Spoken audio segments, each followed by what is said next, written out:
Hey everyone, welcome to another episode of Ara Ara the We podcast, and I'm your host for today, Vivz. Joining me today is my usual co-host, Amy, Hi! and we have another guest for today. So today's topic will be all about gaming and esports, which is something that's very close to my heart.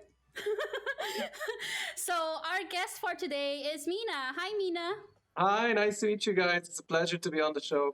Thank you so much for joining us today. I mean, I'm sure you're like super busy. No, it's a pleasure. Genuinely, just any sort of promotion of esports in the region, I'm always happy to be a part of it. So it's good.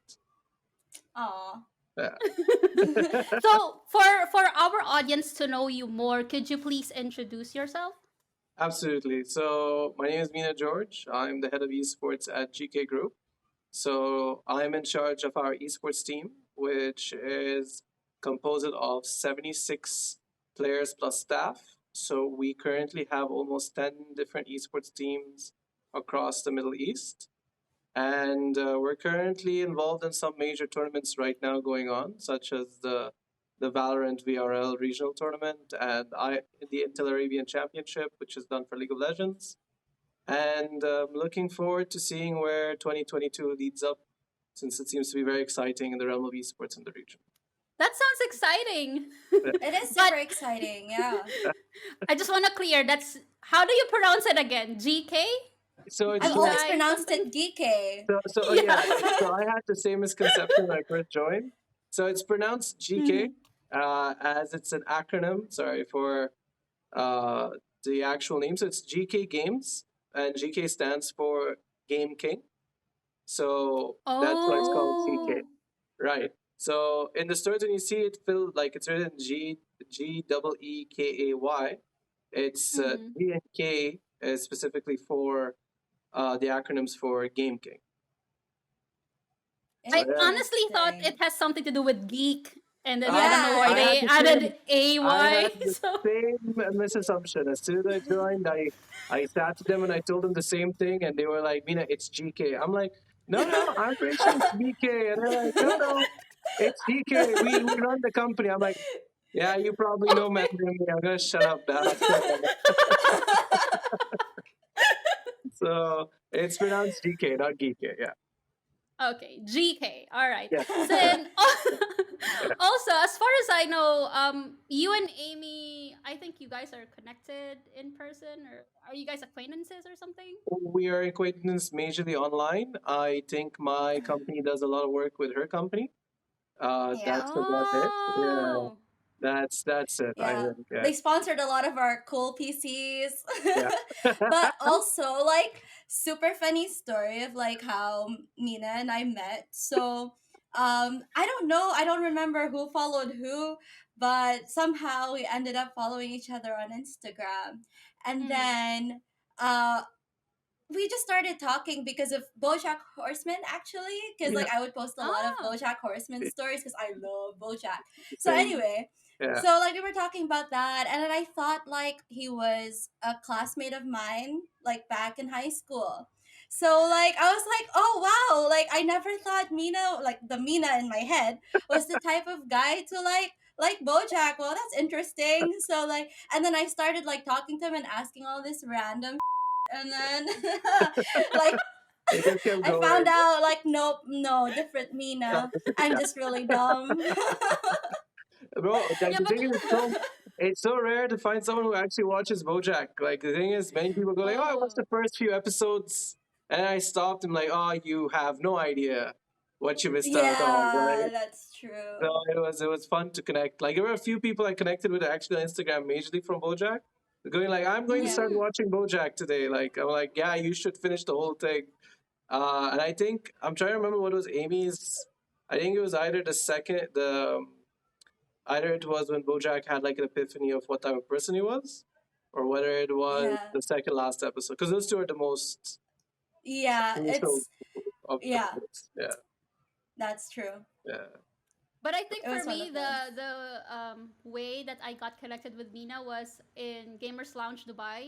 yeah. So it's a Facebook group here, and I remember when you got and when it was announced that you will be spearheading GK's esports organization. Like, a lot of people congratulated you. So I'm like, let me add this guy in LinkedIn.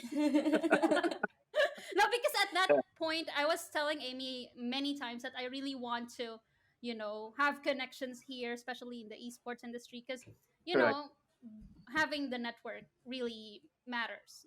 correct, correct. So yeah, Yes, and I yes, think that's how we got connected at some point and followed you on Instagram. So correct. now, moving on to our questions for Correct. today. So Yes. first of all, we want to know your anime and gaming history. How did you personally get into it?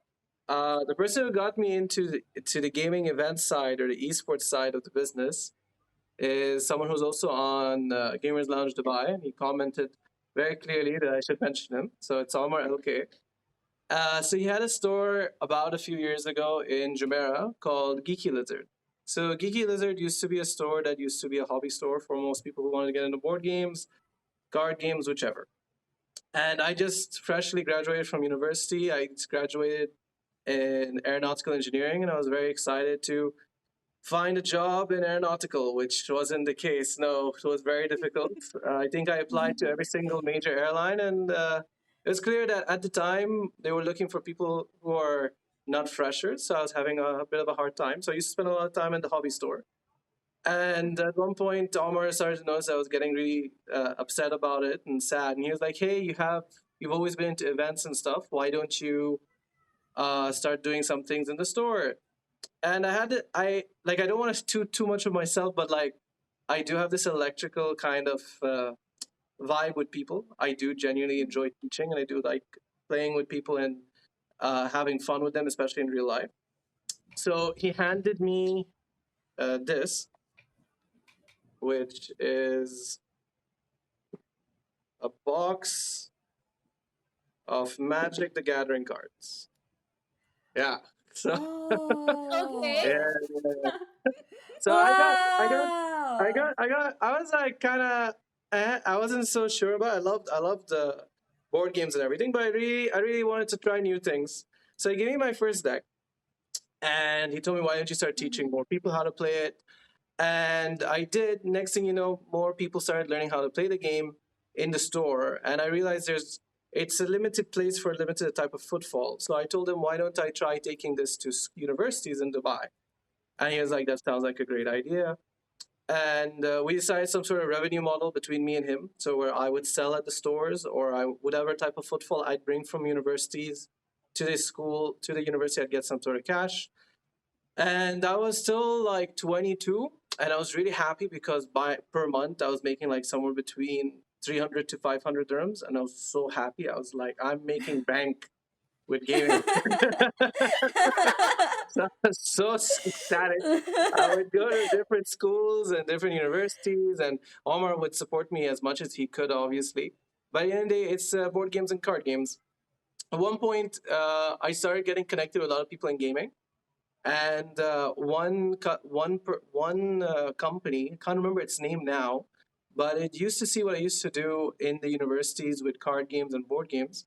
They said, "Why don't we give you a few of our PlayStations, and you can continue doing this in universities?" Now I was like, "Oh, let's do this." I started becoming like a gaming roadshow in Dubai, and it was really Yeah. really fun.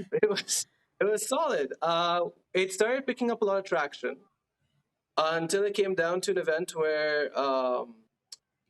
I can't remember. It's Dubai Academic City. Academic City approached me, and they said, "Why don't you do something for a much larger scale where we invite all these students to one location? They can do like a tournament there."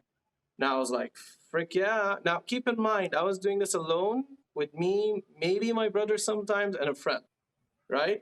And my promise Right. to their hard work, where they spent like 12 hours with me, was maybe lunch if I had some extra cash. So I didn't have a workforce. I didn't have anyone. And Omar was very busy, obviously, running the store. So I didn't have someone to do this concept. So one day when I was in Geeky Lizard, I happened to be at the store, and there was a gentleman there who was looking for someone to start looking to do more things in esports. And he was looking at doing tournaments across different cafes, and I had met him there. and we connected. And then later on, I asked him if he would be interested in doing this university, like this battle of universities thing, like this cup where all university Mhm. students play together. It was a different concept to what he usually used to do, and he was interested in it. And then I told him, let's do it together. He said, no, why don't you work with me full time? And next thing you know, he gave me my first job in esports, and ever since then, I've just been growing in gaming and esports in the region. So yeah, Wow, that yeah, sounds That's a lot, but man, yeah. No, I can like imagine what you've been through. yeah, like number one, that's like so much work just yeah, for one person. yeah, And number two, yeah, it's really surprising for me that like a lot of unis here were pretty much very open about having gaming into their schools because like I mean if you're talking about a few years back, it yeah. wasn't an accepted thing to like game Oh exactly, no, you it know, wasn't like like it wasn't like full frontal. Like the university didn't like really like me being there. They didn't really enjoy it. So they gave me like so I used to go to the student council. So again, it was all students, right? Like they understood the value Mhm. of it. Universities didn't really care. right. So the Yeah. students were like, "Hey, here's our recreation room. We have 2 hours every week. You can just come down and sit here and teach people." I was like, "I guess why not?" It was never. Yeah. To be fair, the only university that actually really supported me very heavily was Canadian University of Dubai, and the teacher Mm. who was helping me, her name was Miss Reina. She's still alive, hopefully.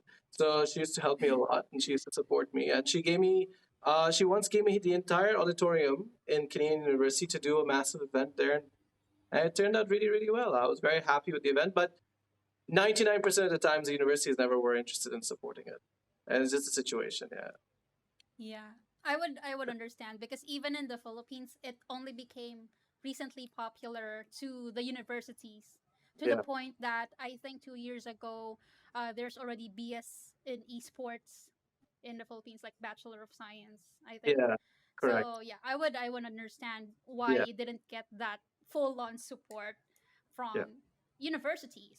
But yes, also correct. just to ask you this question, how long have you been in the industry if we're gonna count all of those years?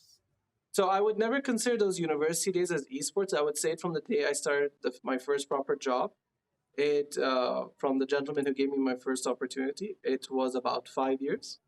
So I'm Mm-hmm. going to push it to 6 years now, and it's looking to be strong. I entered esports in the region when it was just starting to mold. It was starting to Mm. shape into something. At the time, I don't think anyone took esports seriously. I think it was Yeah. just something that was done as a marketing tool for many brands, but never something to grow the community or grow the industry in a whole. Which is kind of Yeah. sad, but the more you spend time in esports, the more you'd understand that. I guess it's There's a something that had to be. It future. was a necessary evil at the time, and the more we discuss, the more I'll branch into why it had to happen. Yeah, Yeah. and I think people before didn't really think of esports as an actual career. Yes, It's just something that you do for fun, correct. but Yep. Yeah. eventually now as we go along, and how many years has esports been, right? But it Yes. only became really that popular. But wait, before we all go into esports, I wanted to ask, did you grow up liking video games or Yes. anime? Yes. It was my major escape from anything. No, well, anime not necessarily. Anime, actually, so I used to really love football. When I was in Mm-hmm. grade 8, and a few of my friends also who liked football started watching one anime in specific.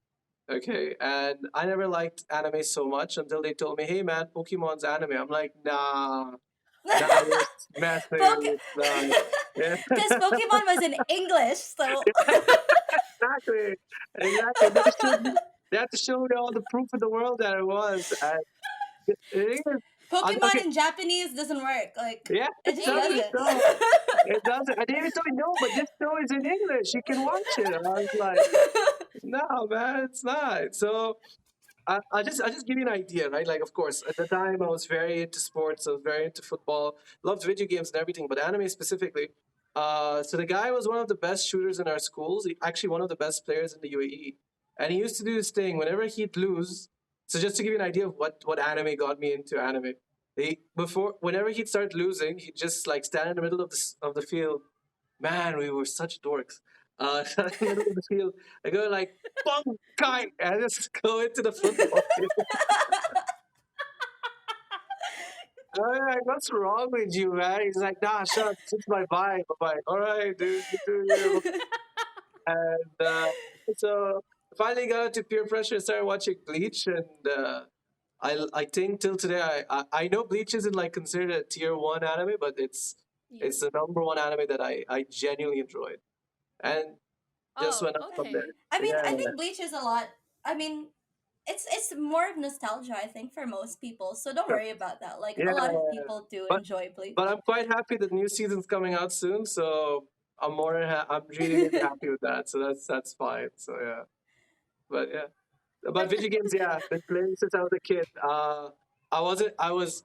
I wasn't very popular when I was younger in school. I only started becoming popular when I started getting to sports and like had a bit of like charisma. But then I never had many friends, so video games was my go-to in every sense. So Pokemon was my main video game. Used to love the crap out of it. The second it used to come out, used to buy it. Um, I loved God of War and started playing a lot of Dota growing up. That was the first major game that got me into esports. Yeah, Mhm. yeah. So Dota is my ride or die. And funny story, it is the only esports team I don't have. What? Yeah, it's Yeah, very I very is don't it think very I've just seen GK having Dota is 2. it just Dota because of 2. where we are? Like you Yeah, can't I form a think Yeah, team for so. it? What? it's the most Okay. Yeah. unpopular game in the region, and it's such a shame. Unfortunately, yeah. Unfortunately, when I And Oh. say unpopular, I don't mean from the player base. There's a huge player mhm, base. It's just tournament wise. It's if it's not a random gaming cafe doing a tournament for like 1,000 dirhams, it's not something an organization is going to be interested in doing. yeah. Yeah. Yeah, it's a shame, but And yeah. I think the learning curve for Dota 2 is really that high compared to other games. That's why it's really hard also for them to get new players, I to I I don't know, wouldn't that's what I say feel. that. I wouldn't say that. No, no. I think Dota had at one point the highest type of player base in this region Yeah, specifically. yeah. Mhm. Yeah, but I think it's just the care from the publisher itself.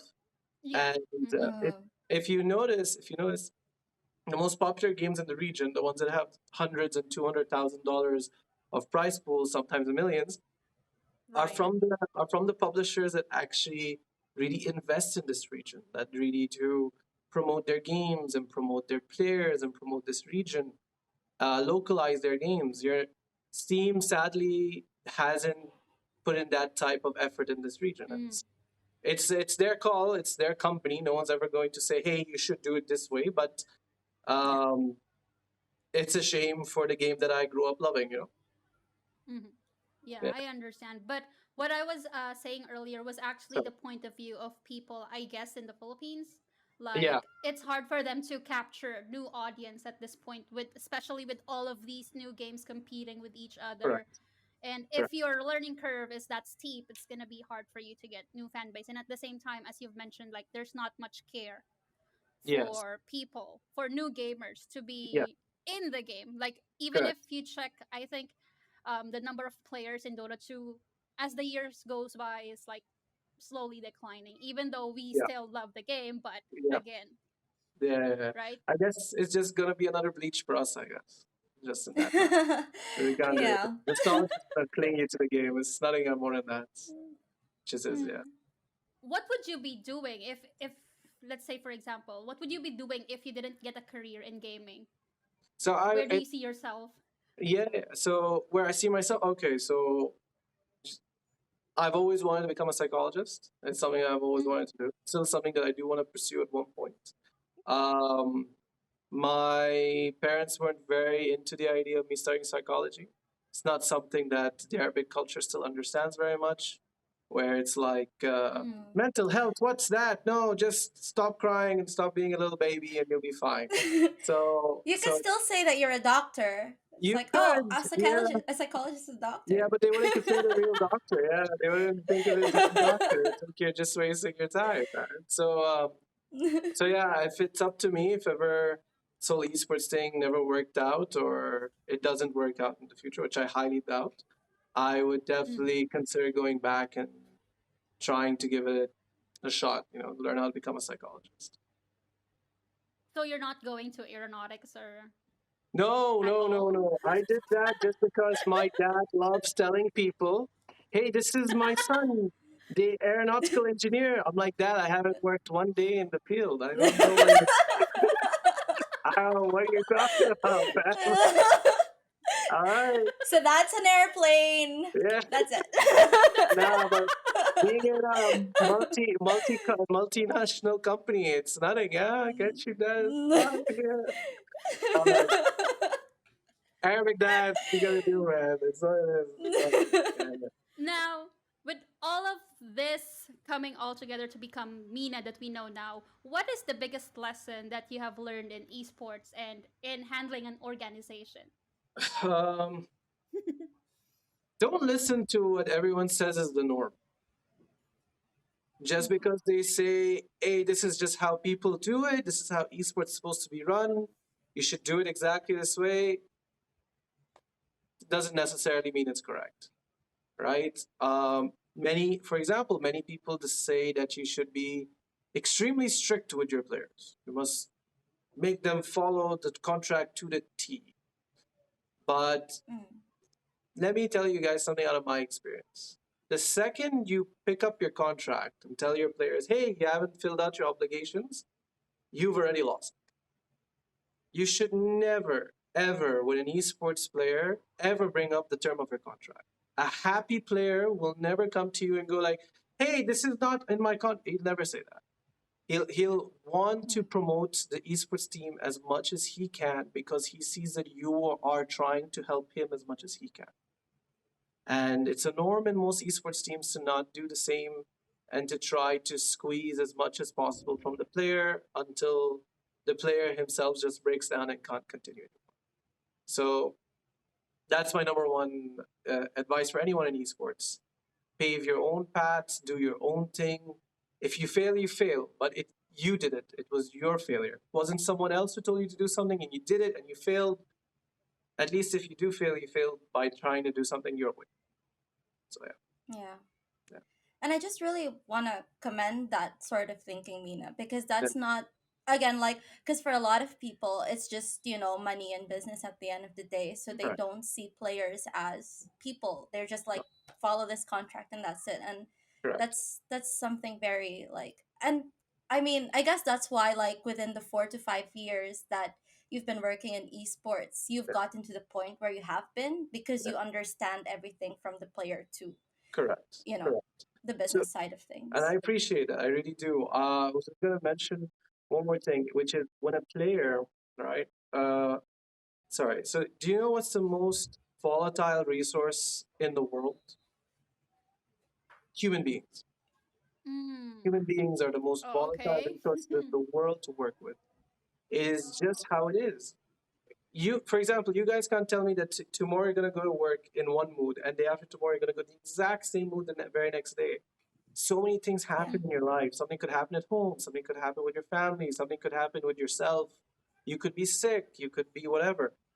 There's no way you can classify a human being is going to give you exactly the same amount of effort every single day.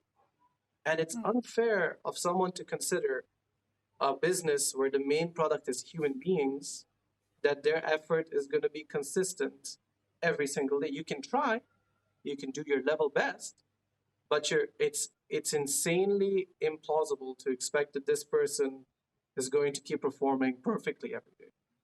And you need yeah. to always realize that. So when the day comes where they're not performing their best, you have the capabilities of giving them what they require so they can start playing at the correct level. Because esports in the day is a very mentally challenging thing. You Yeah. only have your mind. You only have your mind. Once that's gone, you can't do anything.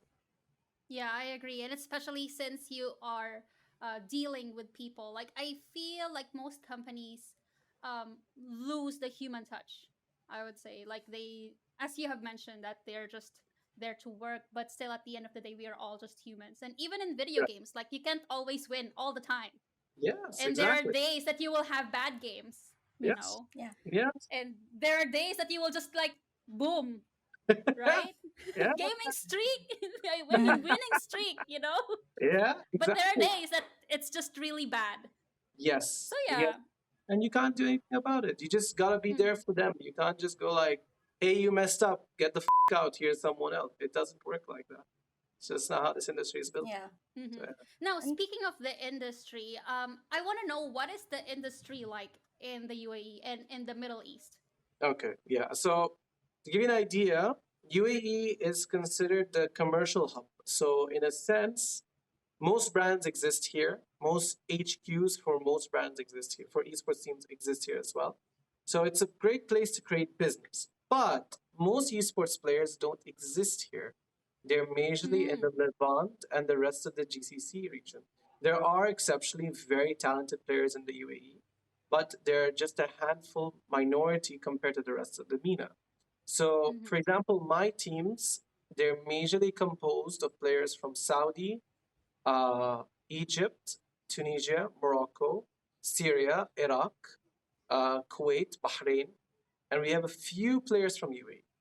But the Mhm. majority is external, and so is most of the other esports teams in the region. So Mhm. you can never UAE does not have enough scope to be considered the industry. But if you consider the MENA region, where the UAE does involve itself a lot, since the HQ of brands exist here and they sponsor most of these events, the industry as a whole exists in the MENA. Now, as for how it's been, I think the MENA is in a great position. I think Mhm. we have grown so much in such a short period of time.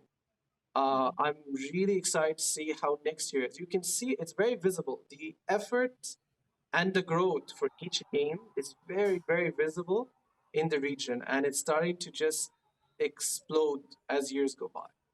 So yeah, I think the MENA is in a very, very good position this time. Yeah. and how would you compare the industry here in the MENA region compared to other countries?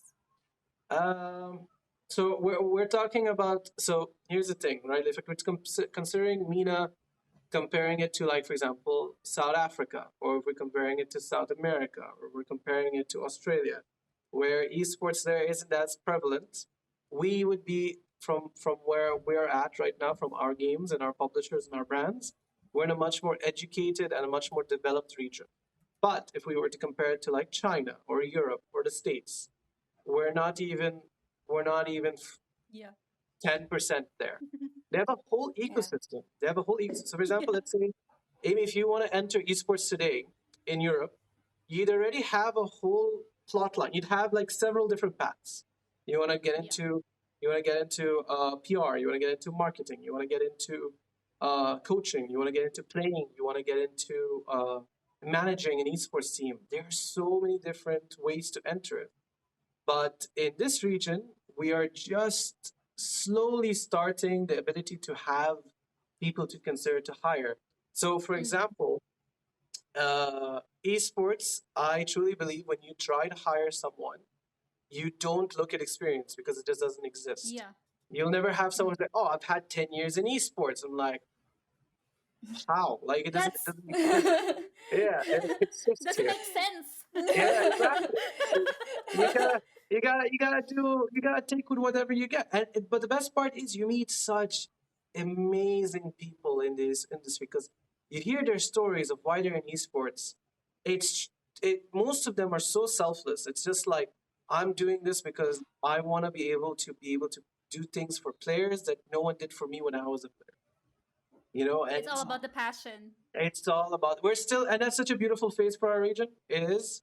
You can look at other regions and look like that it's just all about the money, and Yeah. it's a sad situation, but it's the truth.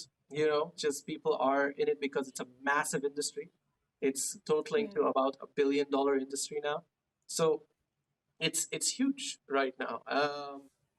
Again, I wouldn't say the MENA region is doing so bad that it's like below average, but I'm saying we're in a very good spot to be able to start growing even further in the future. I think it's a good place. I see. And I was thinking, like, what is the percentage of gamers in the UAE and in the MENA region? Ah, okay. So there are a few studies. Not all of them are exactly the same, but Mhm. so far it states that 7 out of every 10 people are gamers in the region. Now, the reason Wow. why it's so high isn't because they're all console or PC gaming. The Mobile study that gaming. stated is stated that people Ah, who are playing Candy Crush or anything are considered gamers as well. So we don't have a proper percentage to look at, but mhm. it's good to see that 7 out of 10 people look at gaming as a way to downside, Relax. yeah, to Hmm. Yeah. relax, right? So that's there. Uh, so it's fine. I think it's okay. Would you consider someone who like, oh, like who goes to like GK and is like, oh, I have like years of experience gaming. I play Candy Crush. See if King if the publisher, which is King, decides tomorrow to do $1 million tournament, heck yeah, man, I ain't saying no, right? Professional Candy Crush Well, player. Yeah, you're gonna find a new post on our website. And Who oh man, knows? Maybe they still keep on producing new levels. So, like people just take out their phones and they're like, look let's at my go. level. Da-da-da-da. Oh man, it actually insane. But like for example, what's interesting is maybe not Candy Crush, even though I've heard there are some tournaments worldwide. Tetris is actually one of the largest esports in the world. Which you know, Yeah. yeah, yeah, it and is. yeah, and it's an interesting fact. Like you never know tomorrow. Like for example, let's say PUBG Mobile, which I would say hands down is the largest esports game in the world. Yeah. No one thought it Hmm. to be anything. Everyone at the time was like, "No, PUBG, the PC PUBG was it was the best game to play." And now look at the world we're in. Every single person. I used to work at VR Park in the past in my old company, which is Robocon. And I used to come in early, and in the morning, people would sit in the food court before people would come into the buy mall. And I'd see everyone, just all of these people who are staff and working there, they're just sitting there and playing PUBG in the morning. Just like, Yeah. wow, that's insane, man. Like it's just casual people. We're talking about security guards. We're talking about people who Mhm. work as cashiers. Like Hmm. they're not very special people to be like, oh, this is a gamer. Yeah, this is just Yeah. a person that's playing and casually wasting his time to be able to relax. You know? But you And know I what's think the that's a great. equivalent of PUBG in the Philippines? It's Mobile Legends. Like, Oh Oh yeah, I yeah. remember, yeah. yeah. Like, there It's was not even a good. time Yeah, that, as you've mentioned, like, if people were on break time, they're all on their phones playing PUBG. But in the Philippines, they had to open um, additional servers, especially during lunchtime, because yeah. they know people are playing at that time. And it's That's always insane. crowded. Yeah. Wow. They had to Yeah. open up servers just for that. Imagine. I mean, they're getting That's more money, so that's fine. Uh, but yeah, no, I could completely imagine. I was very much considering that one day Mobile Legends would be quite massive here in the region, but I guess Mhm. it's not something they're really focused on. Southeast Asia, though, it's huge. It's massive. I've seen malls like shut Mhm. down from tournaments of Mobile Legends happening in Southeast Asia. So yeah, I get you completely. But how about Wild Rift? Is it not that popular here? It's still growing. It is more. Hmm. I think it's gaining more popularity all the time. Like, see, anything that Riot does, I'll be very biased because I know how hard Yeah. they're working. I see them like Yeah. it's a full office dedicated to growing the region. Like their main job is we want the MENA region to be popular, and it's like a commitment. Like we're talking about not just one or two or three. It's a full office filled with staff dedicated to growing it. So not every publisher can do it. And that's fine. But from the way they're looking at growing every game in the region, I think without a doubt, Wild Rift will slowly become the most popular mobile game in the region for mobile for sure. Hmm. So yeah, Yeah, and I can see your cap. yeah, Valorant, right? yes, yes. Oh, I love it. I love it so much. It's so comfy. I swear, I have some different hats, but this is the one that's just so comfortable to wear. So yeah. I've been So wanting to play Valorant for quite some time, but I feel like I'm already too late to play it. I don't know. no, I just it's feel okay. like my eye and hand coordination is really not gonna make it No, at no, this point. I, by the way, like what I like about Valorant, it is a bit more of a stricter version of Overwatch, but you never Okay. necessarily need to be a good shooter at Overwatch to play Overwatch. And Valorant is not as forgiving as Overwatch, but you can do a lot more things even if Yeah. you aren't the best shooter in the game. And I think Mm. and I think the way Riot are positioning Valorant, it is the best game to pick up. Like it's so beginner friendly. It's so like, hey, we can still teach you and to help you nurture the game. Unlike maybe other games like Dota or League of Legends, where the game is already built for people to play it. Like, hey, if you haven't played this for 10 years, what are you doing now? So, uh, yeah, That's so weird. That is so yeah. opposite of my story. I play Dota 2, I play League of Legends, but not Valorant just because I feel like the learning curve is too steep. Like, girl, what are you talking about? If you're focused on getting the kills, yeah, yeah, I could get that. I could completely get that. But Man, I I, came from C server. Just remember that. I mean, duh. uh, yeah, no, no, I know. I faced it. I think I've clocked almost 10,000 hours in Dota, so I know exactly what you're talking about. So yeah. I, Exactly. no, no, I remember when I was much much younger. I specifically chose to play in U.S. server just so I don't play with anyone from the CIS region or the Southeast Asia. So difficult. That's It was how so. toxic Yeah, I was like, I don't mind it playing is. 300 things. I don't care. I just want to play with people who understand the game. Like, I don't matter. Um, Man, It's if like you you go can't be a into C casual server, gamer, no. no, in C server, if you're a newbie, you're gonna die. You were just like, this, I'm gonna quit this game. Yeah, that's, I mean, it's yeah, funny that we're laughing about it now, but actually the toxicity in the gaming community is something that it's huge. also needs to be addressed, you know, because it Yes, keeps the game from getting new players just correct. because of the community. Like even for Yes, me, Yeah, they the gate block, only yeah. thing that's stopping me from playing Valorant is actually the gamers itself, yeah, you know, yeah, the community. Because yes, if I correct. feel like I'm gonna be, you know, just getting this amount of toxicity, especially when I'm just starting to play the game, then you know it takes Yeah, out the fun in that. no, I It's completely only fun agree. when you're trash talking. if you're Oops, if you're oops. playing if you're playing well and the other guy's playing badly and you're giving him, then you know what? It's valid. Yeah, but, Yeah, but it's yeah, bad if you're playing good and yeah. When someone you're else is playing not. good, if you're playing bad, you shut up. You finish the game and go home. But yeah. Uh, But no, in terms of toxicity, I've seen it actually affect people so much. Uh, of course, what I mentioned earlier is only between my friends. I don't think I would like turn on the mic to a random dude and just go like, "What the frick are you doing?" But I've seen a lot of my friends quit the game they love just because of the community that they play. And they just can't. They Hmm. just like, I'm like, bro, why don't you just mute the game? And he's like, I can't because I need to be able to talk with people in the game to understand how to play it at my Hmm. pace. Why can't I just play with people who are normal? And it's a shame, but it's the situation that we're in as people. Gaming can be one of the most relaxing things to do in time to pass your time, but can also be something that's extremely stressful.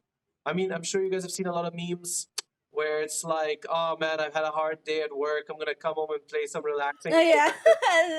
And then take the And you're just table. more stressed. Boom. Yeah, Yeah, I've yeah, seen that. I mean, I am experiencing that a lot. Like, I mean, yeah, you can only be, I guess, be able to stress relieve yourself if you're playing RPGs or single players, but not Yeah. games from software. yeah, Yeah. Those games are just like super crazy hard. It's like, man, yeah. I'm not getting my stress out enough. It's just giving me more stress. But yeah, I remember. Speaking of toxicity, I remember when I first started playing Dota 2, Yeah. I almost quit after 3 months just Oh, because of the toxic people, because I couldn't yeah. handle it. Like, Yeah. um, I'm a newbie, so what do you guys expect? I mean, I Yeah. cannot learn all. Up until now, I haven't even played all of the heroes, I guess, in Dota 2. Oh You know? man. Mm. Yeah. Yeah, because that's how many it is, and like You you can. what the time that you have to like spend just to do that though. Correct. Yeah, Correct. Correct. Correct. that's one more thing. So Yeah. there was a point that I can only play it when I'm with my friends. Yeah. Because if Yeah. I don't have my friends with me, I'm just gonna grab, my PlayStation and play with that instead of me stressing Correct. myself out for a game that it's not enjoyable. But if it Correct. is enjoyable if you're with your friends, you Yes. Yes. know. It is. It is. I agree completely. The thing is, I remember actually talking about it with one of my college professors because we used to play Dota.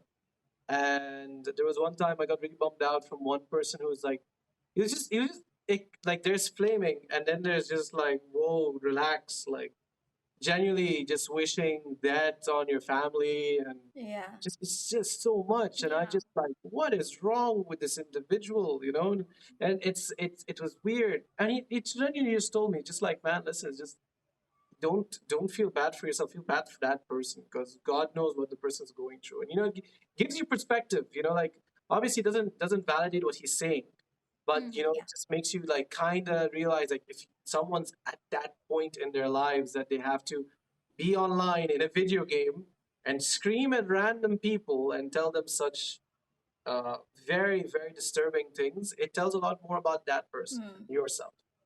Yeah. uh, Obviously, we say talking about it now while we're in a rational state of mind is fine. Not when you've spent like 55 minutes in a video game and the guy just decides to just completely Throw the disappear. Mm. game. Yeah. Yeah, just show the game after you practiced and tried so hard to win. It's a bit difficult to think of it at the time, but uh, it's perspective to just at the end of the day, it's just someone. It's a human being that's not doing it's not going through something well, and this is the result of it.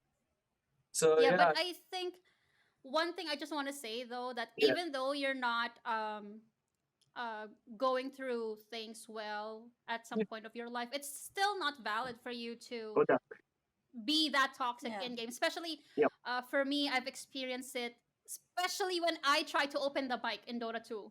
Like Yeah. knowing that I'm a girl playing Dota 2, Oh and they yeah. will be like sexist comments. So if Oh if guys have this, let's say for example, if you guys are affected by yeah. comments like these, what about us? It's Yeah. more like maybe twice or three times, because it's about our Absolutely gender and it has nothing to do with us playing video games, you know? correct. So what would you say about the women in the region and when Yep. it comes to gaming? Like Yeah. what is your insight on that? So I'm in a very special position to state also that not only does GK really promote female gaming, we were the first team in the Middle East to have a full Arab Valorant roster for esports, and we're very proud of the girls. They're so much better than me. They kick my ass. They did kick my ass. They did. Uh, But I heard a lot of stories and I've seen a lot of things and I've witnessed it, especially in Dota, because I don't know how they do it in League. I'm still so curious about how do they affect someone in League because League doesn't have voice chat, but Dota and Valorant do. And I've noticed that a lot of girls just don't use voice chat, even though they Mm-hmm. want to. It's like they want to speak because they need to communicate. It's a game. Esports is a very vocal, communicative game. If you can't tell them something that's happening at that second, it's not going to work. Yeah. And told me about their experiences where they just want to play a game and literally in the loading screen they just join the loading screen and they just say, hey, who's picking what, immediately they attack her just because she's a girl. Has nothing to do with Mm. anything else.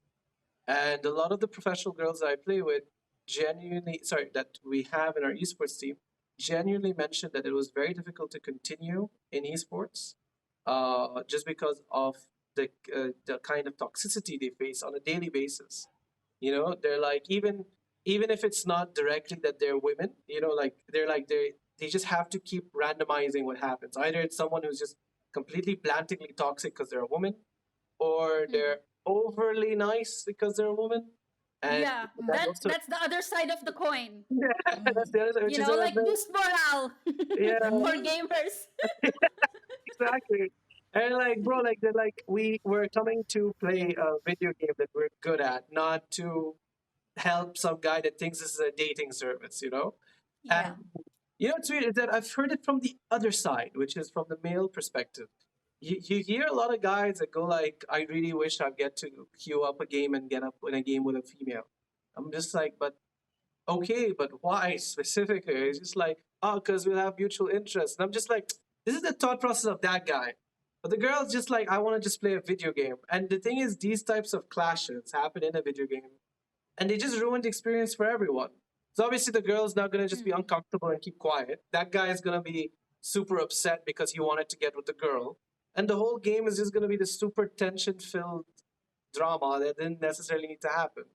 So Mm. uh, from that perspective, I think when the gender specific roles enter, where a guy is trying to judge a girl just because she's a girl in a game is absolutely wrong, and it's actually affecting female esports in a very weird way because the other reason that Valorant is somewhat exists in the region is because Riot is promoting a tournament which is called Game Changer, which I love, by the way. Mhm. Only more esports publishers do this. It's a great initiative.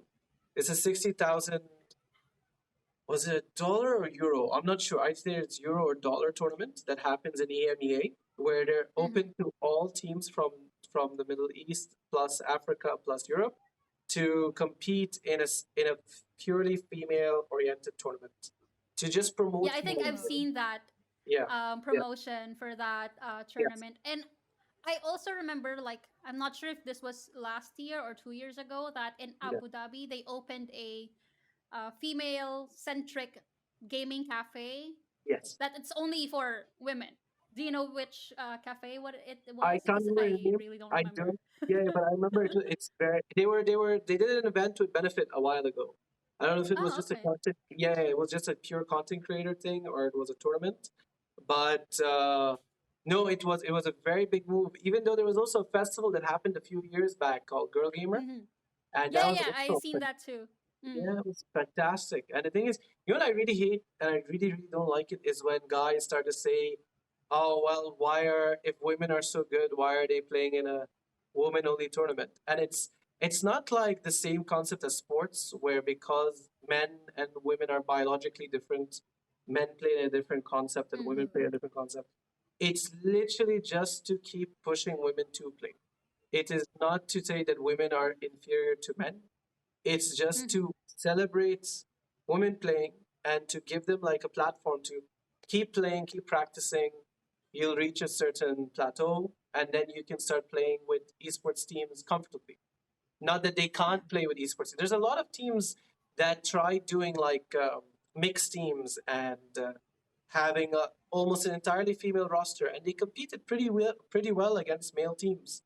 I think just because of the pressure externally, those teams had to crumble, or Hmm. mixed teams just might have some internal issues. But it's not unheard of to hear like some female players dominating a full male region. Our female team that's composed majorly in the Levant region played for the qualifiers for Insomnia, which is an esports team tournament that happened in Egypt, and we Hmm. reached all the way to the semifinals of the qualifiers, meaning they beat a lot of male composite teams, and it's just young. I think that's it. I just think Hmm. organized female esports is young, and I think once it has Mm. its time in the sun, you're not gonna just find an extremely male dominant uh, industry. Hmm. Yeah, Yeah. yeah, And I think Um. this is also something that I also always mention, that we just think that there's not a lot of female gamers Yeah. just because they're not out. You know, yes, like correct, they're not very vocal about it. Like correct. even Amy, I didn't know that she was playing video games after how many months of knowing her. Yeah, I Yeah. was like, yeah. girl, you also play video games? And she's like, yeah, I do.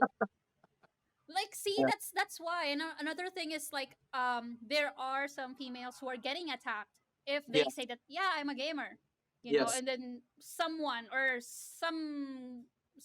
somebody will just say something stupid like, "Really, you're a gamer? So which games do you play?"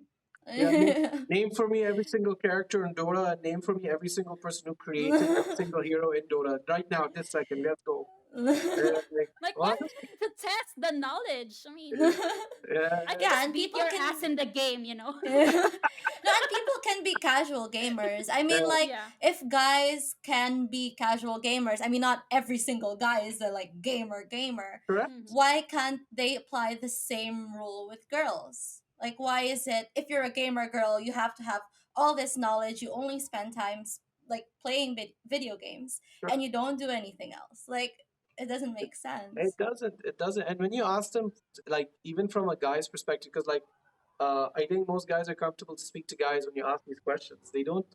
They all have like different weird answers. They don't necessarily have like a unified answer where it's like, oh, because she's a girl, she's bad at gaming. It's just sometimes it's just something as stupid as like, oh, I just don't think a girl can beat me at video games. Oh. I was okay, cool. Excuse me. Yeah, that's what it is. Like, um, but yeah, I think it's just we're from an esports perspective though. I think we're doing much better. I think professional Mhm. female players and professional male players are starting to uh, play on a much better scale with each other. I think there's a lot more professionalism there. So the higher the ladder goes for female players and male players, the less toxicity exists, Mhm. and that's also something that's nice to consider at least. So like it's not like we're just all gloomy. There's like a little bit of ray in sunlight where if you do want to play at one point professionally, do realize you'll play with Mhm. people that aren't going to waste your time, aren't going to insult the crap out of you 24/7 basis. There will be bad games, but everyone wants to just finish their game and go to the next one. So toxicity will be a lot less, Mhm. and you'll be able to perform on a better scale. So Um, since you mentioned like things are getting better, and like the thing is, like I've noticed with the way you answer, I guess because you're like really into psychology, yeah, that you always put like both perspectives into play. correct. Given that it's getting better, what do you think needs to be improved in the esports industry in both the UAE, I mean the MENA region and worldwide? Okay, I think there needs to definitely be a union. Definitely, there needs to be a union for players and for esports org, Mhm. someone to hold everything accountable. So, for a very long time, esports has been like this completely unregulated concept. Like, tomorrow I can have a player that I pay $50 to, and it will be completely acceptable. And tomorrow I can have a player that I pay $200,000, and it's also completely acceptable, and they could Mm-hmm. literally be teammates and no one's going to tell me no, you're not doing this correctly or whatever. It's situation. And same goes from the player doesn't have any rights. Yeah, everyone is contracted, everyone has like rules specifically, but no one's really going to, you need to get lawyers, you're going to need to do a whole shebang to be able to get someone's rights just to get money back. There's Mhm. no worldwide authority on esports, which is fine. Like it's just how most industries grow. Like football, when it started, people were getting paid with beer cans. It's Yeah. different now. We're talking about like multi-million-dollar salaries. Esports is very much going to reach that level, if not higher as well. So that's there from a Mm-hmm. global perspective. As from Amina, this is going to be extremely personal opinion. Like it's just something I've seen. Not many people will agree with it. I think as an esports org, you have to be very selfless. You have to be very selfless.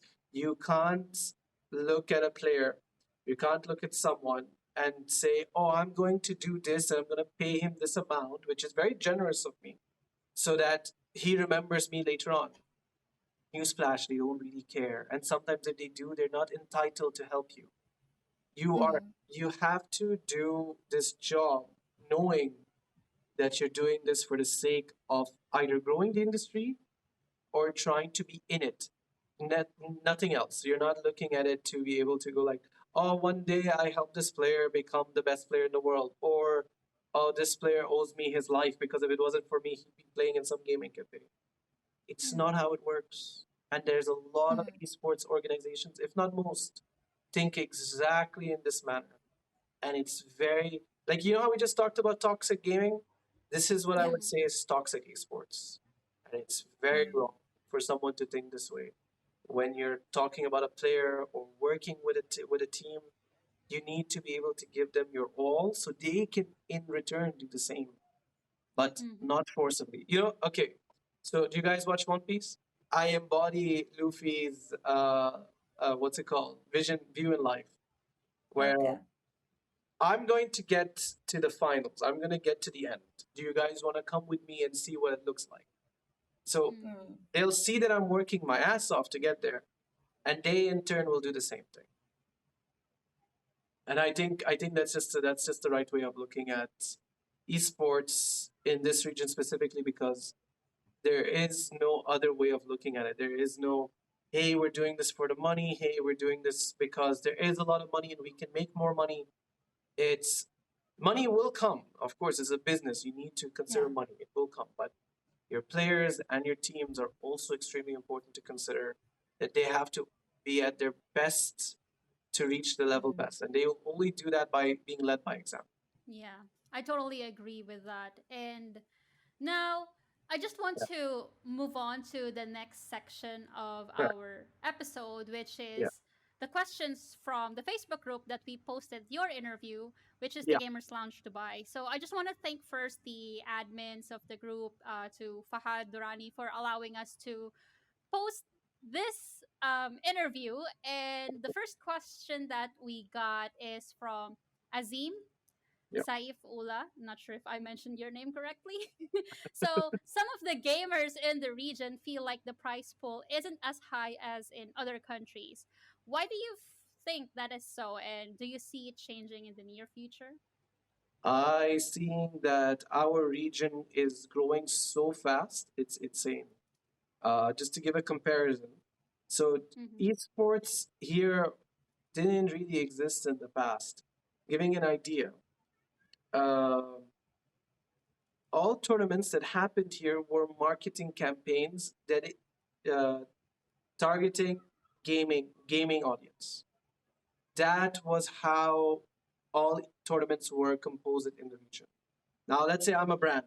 Yeah, my main audience is between 16 to 30, and I want a majorly male oriented audience, and I want to make sure they're above above average pay scale. From that perspective, you're going to look like, as a brand, which audience can I tap into that perfectly? That would be Mm-hmm. gamers. Gamers have always cash ready to spend. They're always they usually Yes. have a. You're not gonna find people who are like, if they're working harder than usual to be able to make some sort of money, they're not gonna spend their free time gaming. They're gonna try to make more money. But the above average pay scale usually has time to spend on gaming, and it's just how study works. So most of the Mm-hmm. tournaments that happened in the past, especially in Dubai, were majorly marketing campaigns with an attached prize pool, which is considered an expense from the brand. Now, if we take that, we consider what tournaments look like in Europe. Massive tournaments in Europe sometimes don't have a prize pool, but they Oh. have a massive audience. And those tournaments are done in a way to be able to play for a bigger tournament later. Yeah, like for example, if we were to take the international, right, for Dota, Mm-mm, okay, yeah. you didn't need to, back in the day. You didn't need to play. You didn't need to play for tournaments for millions of dollars to go to play the international. You just needed enough DPC points to Mm-hmm. be able to qualify to the international.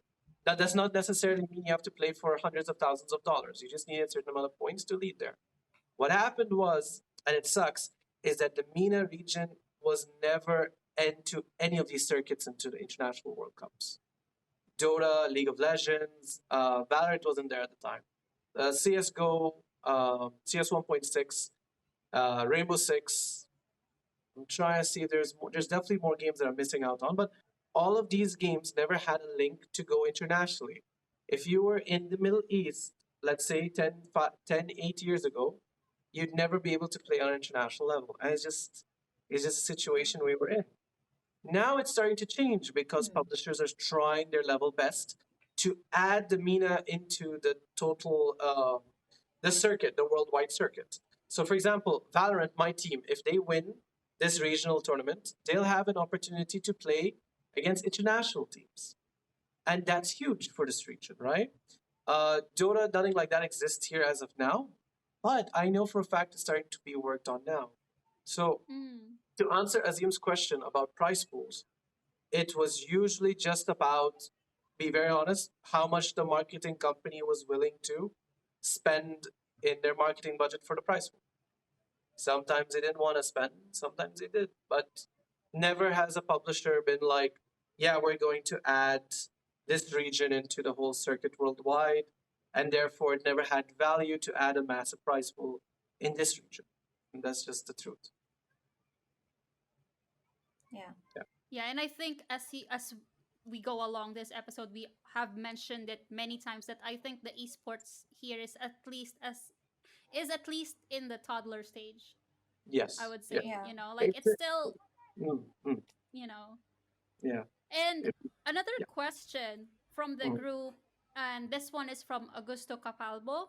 He okay. mentioned that so the question is, we understand that not having VoIP is important for cybersecurity in the UAE. However, some gamers may find it difficult not having the voice option in game. So, what Correct. do you think about it, and what can gamers do in the meantime to go about this situation? So I think many companies that I've spoken to personally were not initially aware that gamers had such a huge aspect of VoIP to do esports or gaming. I think from their perspective, they blocked VoIP from a different perspective, which obviously was to promote and to make sure that the national telecom carriers were the main sources of telecommunications. They didn't necessarily understand that gaming was the main point. I think now it's not been as strict as before. It used to be very strict.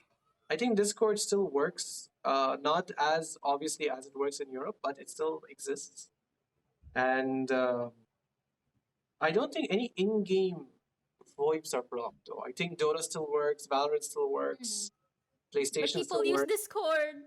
Yeah, Discord. And Yeah. let's The- use let's discuss just Discord because I think Discord is the number one example. Uh, yeah. Mm-hmm. I think they're working on some sort of aspect to make it work again in the region. Um, they're trying, but the thing is, they know it's for gamers. I know for a fact that the telecom companies know that Discord needs to be accessed for gamers to continue Mm. playing in the region, and I know they're working on it, and I know they want to make it work. But the thing is, again, you have to convince higher ups Yeah. why this VoIP specifically needs to be unblocked. Why not unblock all VoIPs? Why is it just this one? And Mm-hmm. it's difficult to explain. Well, this is for people to game, and you're just like, okay, all Yeah. right, yeah, that doesn't still doesn't make the case for me at Cool this point. story, bro. Yeah, cool story, bro. Like I don't see it So, that way. But I think, but I genuinely think it's going to change very soon. And don't quote me on this, but I think once a telecom partner in the region really pushes esports, specifically in the UAE, mm, really pushes esports, we will find that Discord will slowly but surely also open up in the region. I think that's when Mm. the transition will happen. But for now, yeah, Yeah. we That's send something two to look links. forward to, though. Sorry. That's something definitely to look forward Oh, to. definitely. We can see that in Saudi and in Kuwait. STC, which is the number one of the biggest telecom companies in the Middle East, is promoting the Saudi League, which is the Saudi tournaments that happen every several months, and their tournaments go up from hundreds of thousands of dollars for several different titles. They do Overwatch, they do Rainbow Six, they do PUBG Mobile, and it's largely in thanks also to STC. And then we have Zain, the telecom company from Kuwait, which is also sponsoring one of the best esports teams in the region. And they're also doing a lot of tournaments for PUBG with their new IP, which is Zain Esports. So I think it's just left for our telecom companies to start also investing into esports and gaming. Realizing, Yeah, yeah. and then Yeah. it'll come soon. I don't think it's that far away. I think in like the next while it should start working. They should start operating in esports. Yeah, I definitely agree, especially even in the Philippines, telecommunication companies are supporting Yeah, gaming. Like they are sponsoring events, making promotions for, prepaid loads for people who play Mobile Legends. Imagine they're yeah, yeah. partnering in that sense, but again, at the end of the day, business is still business, right? Correct. Yeah, and speaking of the future, I mean, like here in the UAE and VoIP services, what do you think is Geekay's vision for the future? Do you guys have any exciting plans? Can't say, but I I can tell you, both of them are there are two specific events that we want to do that are targeted towards growing this region internationally, and the second one is to further educate this region in esports.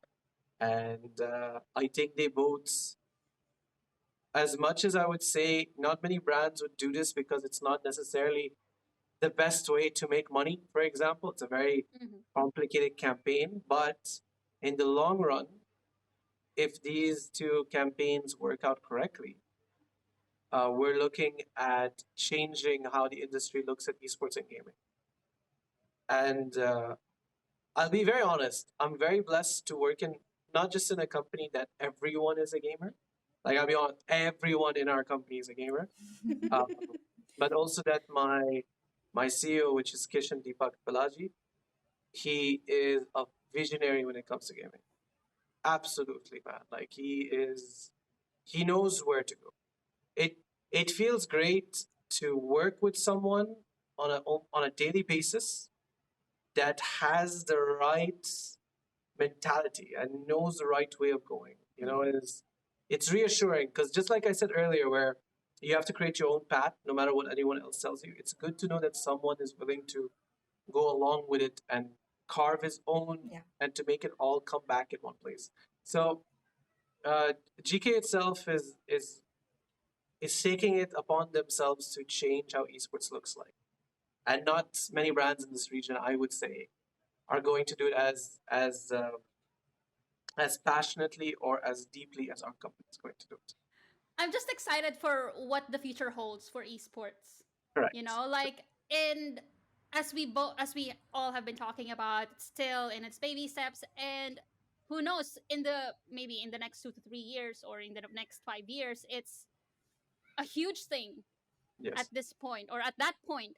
Now, since we're talking about in the future, I bet people will be curious, how can they be one of the talents that can be part of the esports industry?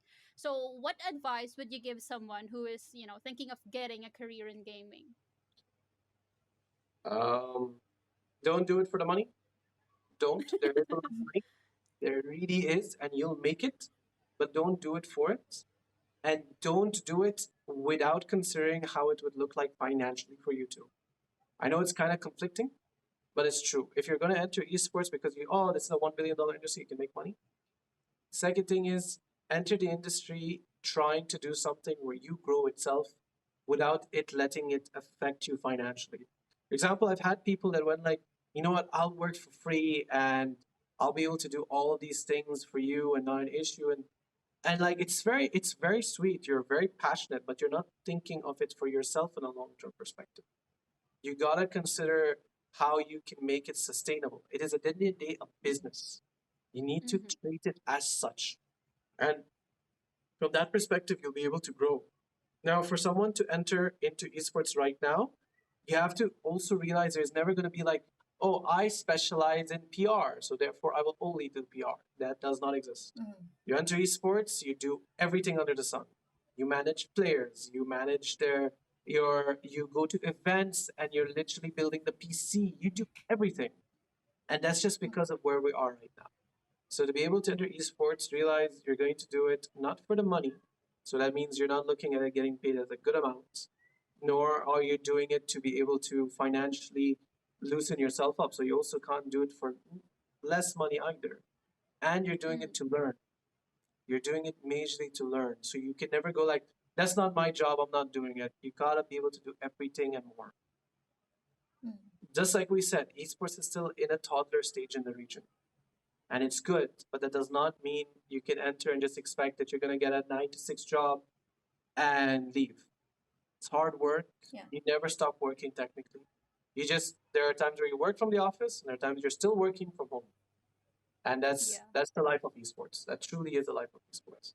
And as soon as you accept that, you're in the right industry. If you can't, you're not in the right industry, and you can't continue in this industry. It's just I know it sounds like a very toxic culture, like a work culture, but it's not something that the company imposes on you. It's like your own discipline. You have to take it upon yourself. Like your company can literally tell you, no, don't work today. You have to be at home. Cool. Well, I have 3 monitors set up right now in front of me, and they're all assorted to working, and one for gaming, of course. But it's esports, and you gotta keep doing it, man. It's hopefully in the future won't be the same situation, but it's just my advice. Obviously, from my background, and sorry, I just told you guys there were nights I didn't sleep, and there were days that you just did so much work. I remember one time I got this call from at the time one person I was working for in esports, and he told me, Mina, the brand asked for this many people to enter the tournament. You don't come back with this many people from the tournament. I don't want you to come back into the office at all. This was 12 o'clock at night in Abu Dhabi, and we had the tournament the very next day. So Oof. it's a difficult business. It is, but it's very rewarding as soon as you can be able to see what you imagine happening. I mean, based on your story, that's a lot of hard work, but I guess this is the part where your hard work is paying off. Yep. I mean, it's still there. The hard work Yep. is still there. It's not Yep. it's not gonna end. But the Yep. thing is, as you have mentioned, the rewarding feeling that you will get afterwards, it's not something that you can buy with money. No, You not at all. know? Never, Yeah. never. And you get to be one of the people to say you built this region. You truly get to Yeah. say it because you can't say that in Europe. If I go to Europe and I want to work in one of the biggest esports teams there, probably will get a opportunity to do so if I ever do try. But I'm just a part of the system at that point, Yeah. Mm. and You're that's not fine. the one who started it. Nah, you're not, and you're Yeah. not a part of the people who are making it a difference in people's lives. Okay, so thank you so much for that advice for someone who is thinking of entering the esports industry. And moving on to the final part of our episode is we usually have anime recommendations on our episodes. I know it's a bit far off. We were talking about all about gaming, and now what anime do you like? But no, that's how the system, how the format is. So, okay, if you can recommend one anime for our audience to watch, what will it be? Konosuba, Konosuba? I love it. Why? I love it so much. It's the only anime that can make me laugh so hard I'll drop to the floor. Also, it's gaming related. Yeah, it's about it's an RPG game that's happens to be real life. I love it so much. I also relate a lot with the main character, so I just genuinely love the show. So that's there. Or fairy tale. Or fairy tale. Fairy One tale? of the two. Yes. I mean, I really love fairy tale. It's just that the fan service part is really like Yeah, sometimes it's yeah, it's too much. I also agree, but I'm not gonna say I don't like it. I'd like it regardless. you're He's exposing the fan yourself, they are Mina. servicing. Yeah, he just exposed himself. So Guys, like all of the statues you see at all of these stores, I'm the one buying them, man. Like you gotta do anything about it, bro. Like you're gonna ask me who's my favorite Digimon character. I'm gonna tell you it's Angelomon. Can't, I can't. I feel like we should have a separate episode only for anime. 'Cause this episode was all about gaming, and next episode I want to know about this I fan promise you, servicing. I spent so much time in the office with the ones in charge of merchandise. And they're just like, bro, you do esports. Just go sit there. I'm like, no, no, but like, see that statue? It's fantastic. You should. It's like, no, it's not allowed to sell in Dubai. I'm like, bro, just listen. I'm telling you, it'll sell. And they don't do it, no. But yeah,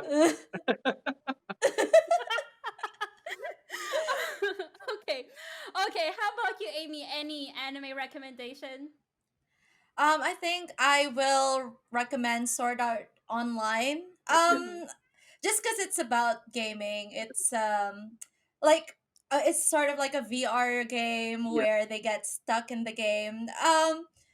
Yes, pretty much the same. I'm not a fan of the fan servicing in that, but I mean, like the idea of it, like being stuck in a game and all that. It's a pretty cool anime in that sense. yeah. Yeah. I couldn't watch it. It was just first season was fine, and then I don't remember why I stopped. But it was nice. It No, was good. it's nice for like half the season, the first season. Then later on, it becomes like a love story, which also I didn't enjoy. Um, But I finished it just for the sake of Steak. Yeah, finishing it. Yeah.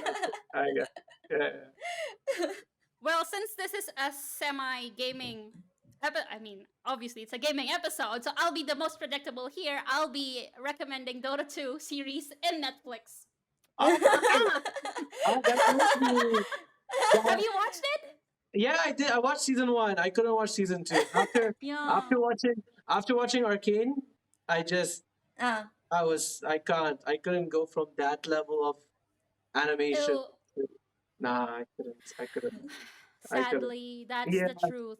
it is the truth, man. It is. I But mean, yeah, oh well. I'm still excited for Dota 2 anyway. I mean, oh, correct. and TI 11 is gonna be in Singapore, right? So Yes, yes. yeah. This time I'm gonna actually go for. I was supposed to go for the last one, but COVID made it almost impossible. So I'm glad to be able to watch Oh, this one. Yeah, so it'll be yeah. fun. Yeah.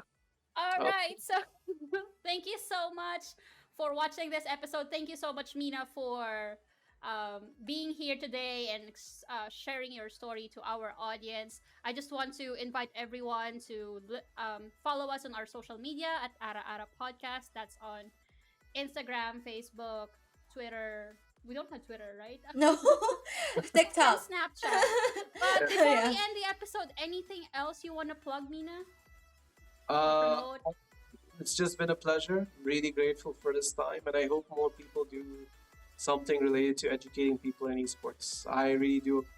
Thank you guys for this opportunity. Thank you. Thank How you about you, guys. Amy? Anything you want to say? Yeah, just that you can follow me at Asta Vivz and Amy as well. So yeah, and for me, that's Viv's Black Mage. Follow me on Twitch and on Instagram. So thank you again, guys, for watching or listening for today's episode, and you have a nice day. Bye. Bye. Bye.